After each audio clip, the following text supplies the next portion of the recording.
రేవంత్ రెడ్డికి ఎద్దేంటో వ్యవసాయమేంటో తెలియదని విమర్శించారు మాజీ మంత్రి జీవన్ రెడ్డి. సాగు గురించి అవగాహన లేక రైతులను ముంచే పాలసీలను తీసుకొస్తున్నారని మండిపడ్డారు.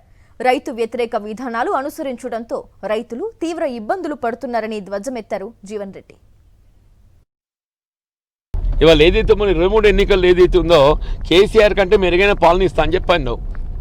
ఆ ప్రయత్నం చేయవా అంటున్నాను. నేను రైతు భరోసా 3 పంటలు ఎగ్గొట్టినావు.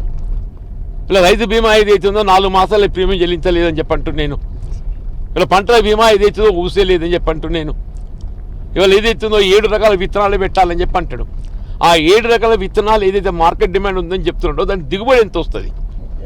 రేవంత్ రెడ్డికి ఇద్దరికైనా వ్యవసాయం ఎరికైనా అని ఏ మార్గం చేస్తున్నా ఆయనకే తెలియాలి. ఏ పంట ఏ విత్తనం ఎంత దిగుబడి వస్తుందో ఆయనకు తెలుసు. అసలు ముందు రేవంత్ రెడ్డి తెలిసి తెలియని ఆయన ఆలోచన విధానం తుమ్మల నాశనం ఆయనకైనా రైతు అని చెప్పుకుంటాడు.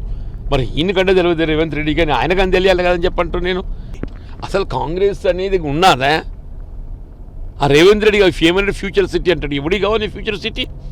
నీ ఫ్యూచర్ కోసం ఫ్యూచర్ సిటీ మాట్లాడుతున్నావు. తెలంగాణ రాష్ట్రం రైతాంగం గురించి మాట్లాడవే, రైతు కూలి గురించి మాట్లాడు. మరిన్ని అప్డేట్స్ కోసం ఛానల్ ను సబ్స్క్రైబ్ చేయండి. నోటిఫికేషన్స్ కోసం బెల్ ఐకాన్ పై క్లిక్ చేయండి.